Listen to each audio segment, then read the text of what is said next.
Right now, on the National Weather Desk, all eyes are on the possibility of another winter storm this weekend. What needs to happen to make it an impactful storm?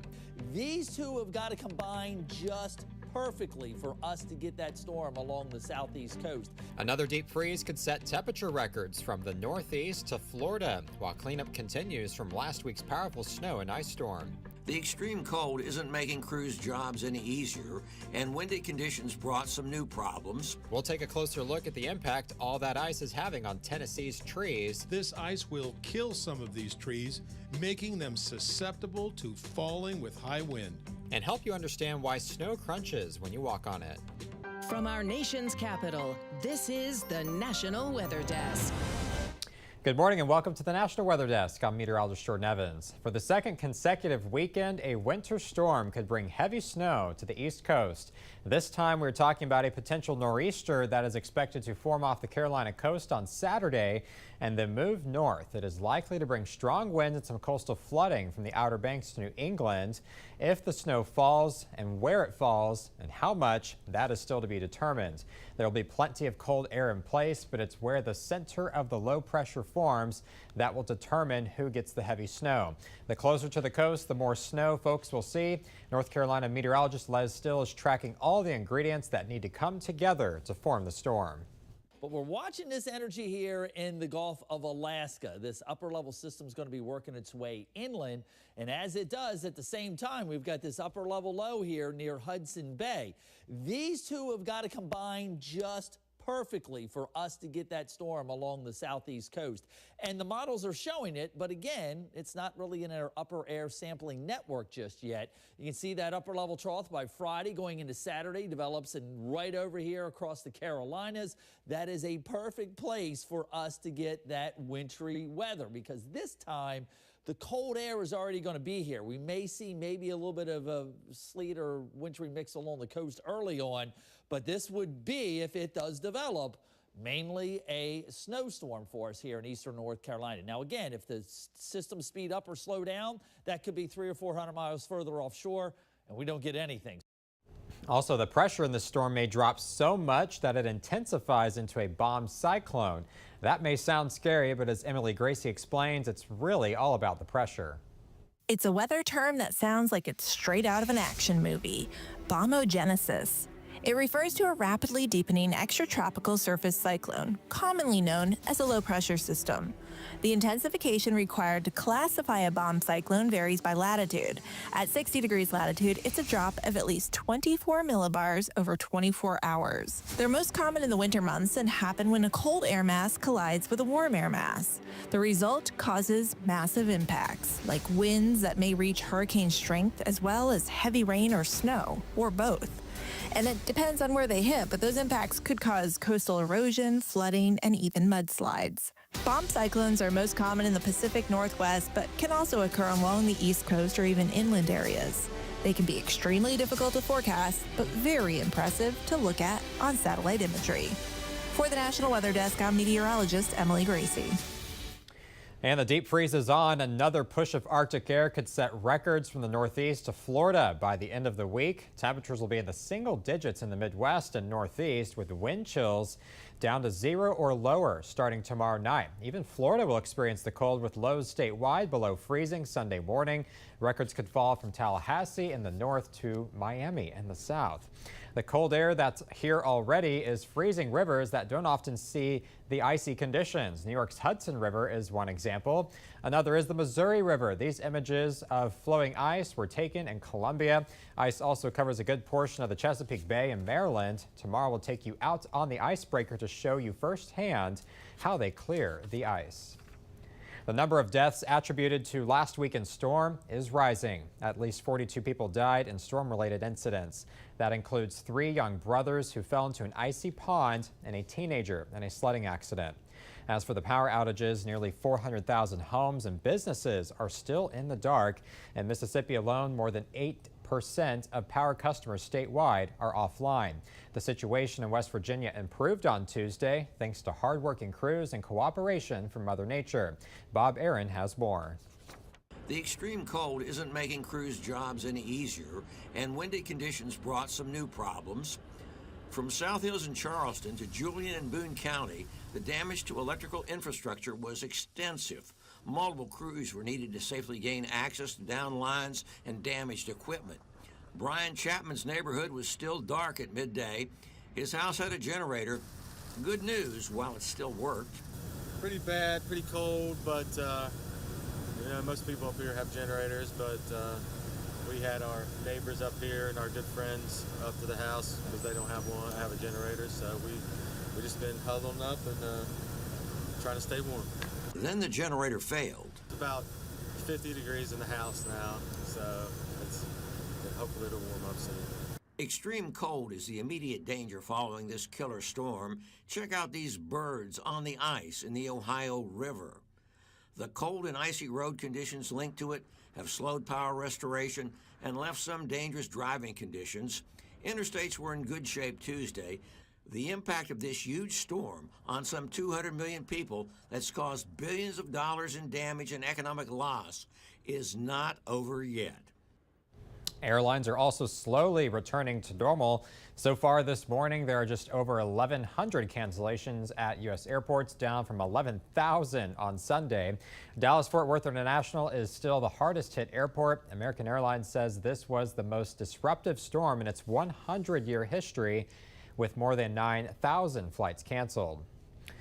Power crews and snowplow drivers are among the many people working overtime to help keep people safe and warm. Tow truck drivers are out in full force, rescuing cars stuck in the snow and ice. Christian Flores spent the day with a Washington, D.C. area driver. We've been nonstop, so calls have been coming in, I would say, every 15 minutes or so. It has been a long road ahead for tow truck drivers with Henry's Wrecker Service, like Dre Corsi. Snowbanks have walled off cars, and icy roads sent drivers careening into snowdrifts. A lot of people on these back roads that are not the main roads that are pretty clear still need some digging out. On this call, set off my safety lights and my safety gear. Corsi straps up an SUV that has been disabled as a result of the frigid temps. Put together a plan, then I'll go assess the vehicle. Hands and feet in concert, it only takes minutes to drag away this vehicle. To see, what angle I'm going to actually hook up to the vehicle and safely recover it. And it's on to the next stuck car. Corsi estimates he and other fellow drivers have responded to double the calls they normally would without this weather. A lot of them are, stalled vehicles. Some cars have multiple collision accident from speed and spinning out. And with the Arctic blast freezing the region, tow truck drivers are expecting more days like this. Now to Austin, Texas, where temperatures are warming up, but refreezing is still a concern. Slick sidewalks have led to a surge in falls and injuries. Jamal Kennedy has more. It's concerning. Obviously, ice is not something that we deal with all that often. Austin Travis County Emergency Medical Services Captain Krista Stedman says over the last 2 days, crews have responded to more than 180 calls that were categorized as falls. We have seen a noticeable uptick in the amount of calls that we're responding to that are people who have slipped and fallen on the ice. Some of those injuries have made their way into the St. David's Medical Center emergency room. I've seen a hip fracture, a couple of wrist fractures, several head injuries. Injuries from falls on the sidewalk aren't the only thing medical officials are seeing. What is your advice to people who want to get out and do those wintry things, those activities? We saw that tragic story out of Frisco where the teenager unfortunately was killed in a sledding accident. It is never a good idea to try to sled, ski, snowboard, ice skate, anything behind a moving vehicle. If you don't know about the spot, maybe it needs to be vetted before you run and slide down on a sled, or it could lead to those same kinds of injuries when you have a high-speed accident. And check out this time lapse of snow arriving yesterday morning in northern Michigan. This is the town of Sault Ste. Marie along the Canadian border, and just over 3 inches fell yesterday. It already has more snow this winter than the 120 inches it receives typically in a year. And coming up on the National Weather Desk, we'll help you better understand the difference between sleet and freezing rain. And we'll show you just how little ice it takes to knock down trees and power lines.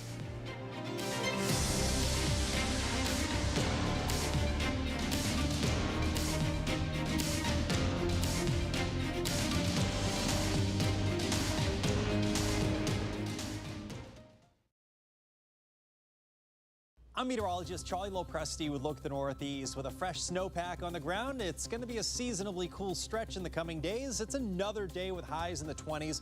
Normal highs are in the 30s. We'll be well below that today. The good news is we'll enjoy a lot of sunshine, and wind isn't going to be much of an issue today. That's about 3 o'clock in the afternoon. We'll call it a mixture of sun and clouds. Now, Thursday looks chilly as well. Most towns will start in the single numbers. We'll have afternoon highs around 20. I'm Chief Meteorologist Gerard Jabali. Here's a look at the Mid-Atlantic region. Sunshine to continue into this week, and so will those Arctic temperatures as the colder air is just going to be lingering all the way through Friday into Saturday. Maybe a stray snow shower over the mountains or a flurry, but that's about it. It's going to be frigid. Highs in the teens to low 20s, and lows overnight into the morning hours will only be in the single digits, possibly even the negatives, just north of the Maryland line.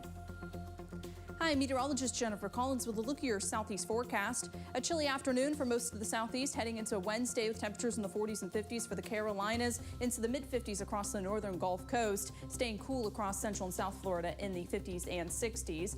As we head through the day, expect a clearing sky, mostly sunny conditions for most of the southeast as high pressure remains in control. And then heading into Wednesday and Thursday, expect that quiet weather pattern to stick around. By Thursday morning, we're cold once again across the southeast.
You are watching the National Weather Desk. The city of Nashville received over 1,000 calls about falling trees on Sunday alone, and that's only people who called in. And with ice still holding on to many trees in storm-hit areas all over the south and east, many are wondering whether the danger is over. Dennis Ferrier has more. Trees on the road, trees on cars, trees on houses, trees down everywhere. Too many to count. If you stood outside, you heard a sound like a rifle, and then limbs or entire trees crash into the ground. 1,000 of you called 911. Many more just witnessed the moments. Julie Schumann is so rattled by what happened yesterday, she won't drive. She is going to walk wherever she needs to go. Last night, she went to the hospital and heard horror stories. I also actually was at the hospital last night, and there was a bunch of people that came in with like blunt force trauma wounds from getting hit in the head with trees or falling on their car.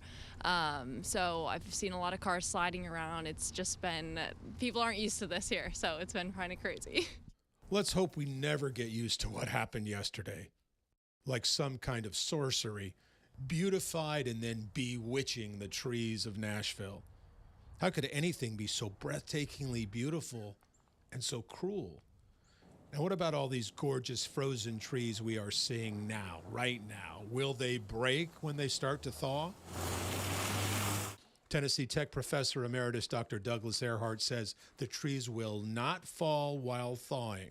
If more weight continues to apply on them, then more are going to break. But if they haven't broken already, and it gets warm enough that it melts off the ice, then they're probably going to tolerate it.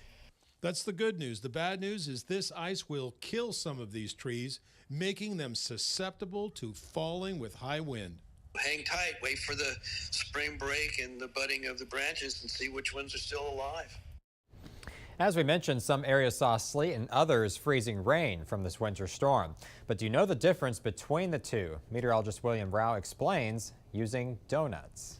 So freezing rain is literally just rain, but the temperatures at the surface are below 32. So when that rain hits the ground, it freezes and creates a glaze, just like on this donut. So whenever people try to walk or travel on it, it's very slick. Your tires don't have any traction, your shoes don't have any traction, so that is why it creates very hazardous travel conditions. Now, sleet is a little bit different. It's not a freezing rain, it's a ice ball that falls out of the sky. However, whenever it falls, it also creates a glaze, so we can use this using sprinkles on the donut. The sprinkles indicate the sleet, but like I said, it freezes once it hits the ground, so it can also create dangerous travel conditions. But the bigger concern is going to be freezing rain, because this can coat power lines and tree branches and pull them down. Meanwhile, sleet really doesn't do that, but it just creates those dangerous conditions on the ground. And we're familiar with the crunching sound snow makes, but do you know why it makes that distinct sound? Meteorologist Sharon Ray explains why. We have plenty of snow on the ground, so I thought I'd talk about snow today and let you know of a couple of things. First of all, it can be loud, can't it? I noticed that when I was leaving my home this morning, the car made a loud crunching noise on the snow, and that crunching noise is due to the ice grains that are in the snow surrounded by air. Well, as you step on that snow, it compresses it, and the ice grains are forced to rub together, and it causes friction. Well, the friction causes a sound to occur. And the more friction, the higher the sound. So when the snow is dry and when it's fluffy, that tends to make a higher sound because it's drier, it's got more friction. When it's melting and getting kind of slushy, of course, that doesn't produce as much of a sound. Another thing that we talked a little bit about yesterday and I wanted to talk more about today is albedo. That's the reflection off of the snow. It's very high with snow, so it makes it bright during the day, and it also can cause colder air temperatures. But did you know that it can also cause more light at night because of the urban lights that are on? So artificial lighting, when it hits the snow, it also reflects, and that can give us more what we call light pollution at night in the urban areas. In fact, on a clear night, that can increase the light by up to 33%. But when you have cloud cover and the lights are reflecting off that snow, it can be brighter than a full moon on a cloudy night, increase that light up to 200% in urban areas. That is called snow glow.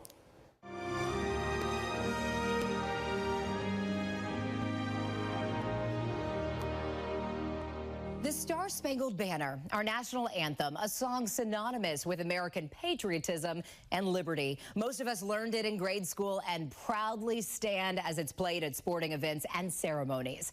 But did you know its roots trace all the way back to a war that challenged whether our nation could truly stand on its own?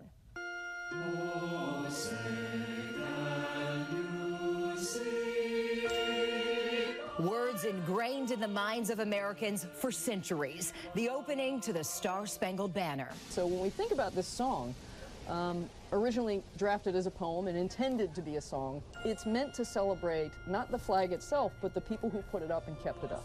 The story of the national anthem is inseparable from the story of Fort McHenry. During the War of 1812, British forces were testing America's strength as a young republic. After setting fire to the nation's capital, Washington, D.C., they looked to capture Baltimore. But standing in the way was Fort McHenry. In the early morning of September 13th, 1814, the British Navy began a relentless bombardment of the fort. Witnessing it all was Francis Scott Key, an American lawyer being detained on a nearby British ship. The perilous fight unfolded before Key's eyes. Rockets' red glare, bombs bursting in air. The next morning, as the British leave, he writes down his emotional reaction to what he's seen. So what he's giving us is a first-hand account. As dawn approached on September 14th, a question hung in the air. Had the fort survived? Then through the early morning light, he saw it.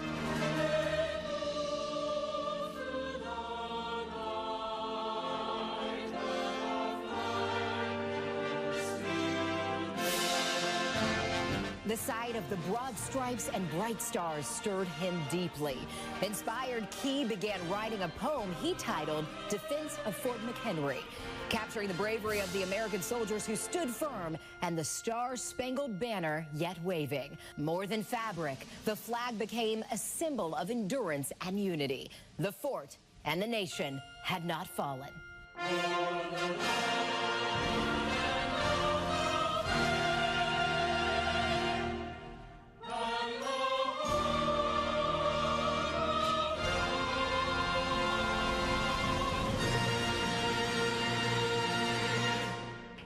home was eventually set to music, becoming known as the Star-Spangled Banner, officially designated as the national anthem by Congress in 1931. I'm Taylor Murray with the National News Desk.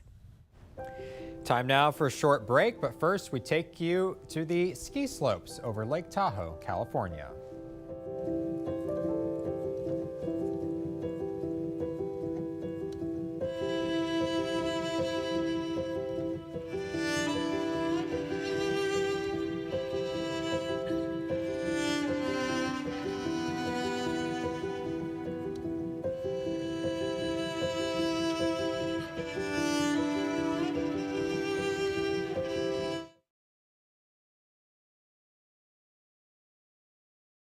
Good Wednesday morning, everyone. I'm meteorologist Andrew Buckmichael. For the day today, pretty quiet for most of the Midwest. It's going to be very cold.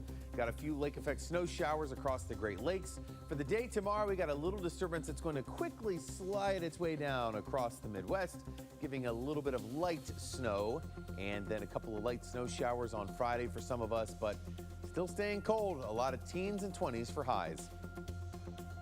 I'm meteorologist Siobhan Anders. Well, we are looking at things getting better as far as temperatures go. Sunshine has come back to South Texas, and it is going to help warm things up over the next couple of days. Tonight, we're going to see, of course, another very cold evening, but it is going to get better as we go into your Wednesday evening. And on Thursday, it's going to get even better as we see temperatures getting up to the upper 50s and lower 60s. Not bad at all across our region. Good Wednesday morning, everybody. I'm meteorologist Stella Sun. Some much needed rain is coming towards the Pacific Northwest. Breezy winds expected through parts of southern Oregon, as well as dense fog expected in parts of central California, with new snow expected to fall through parts of Salt Lake City and making its way towards Missoula. We are expecting those temperatures to be rising to the low 50s through Denver and in Albuquerque. Same for Portland and in Seattle. We've still got 70 degrees for Los Angeles and San Diego. That's the scene from here.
I'm Will Haney, meteorologist at Channel 3 in Kalamazoo, Michigan. You're watching the National Weather Desk.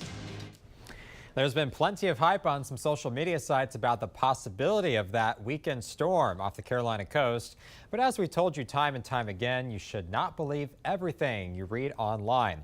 As Harrisburg meteorologist Steve Knight notes, there is one phrase that really gets under his skin.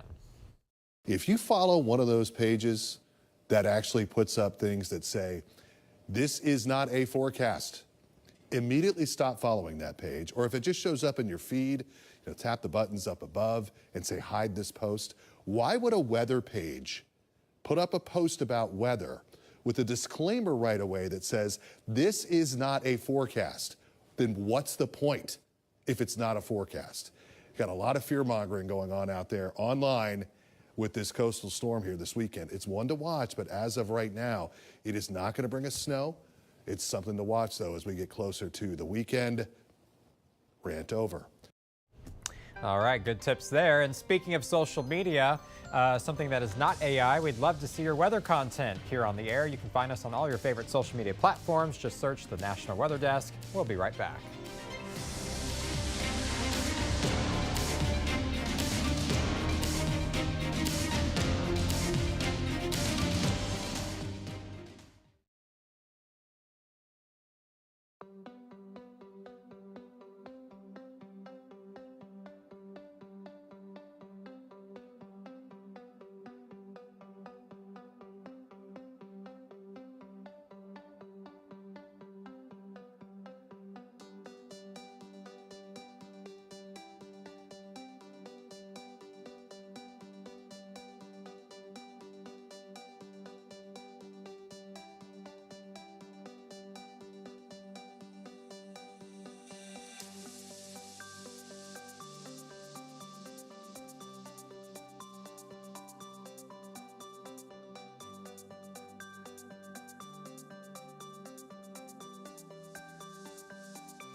Thank you so much for joining us. I'm meteorologist Jordan Evans. Make it a great day, and I'll see you right back here tomorrow.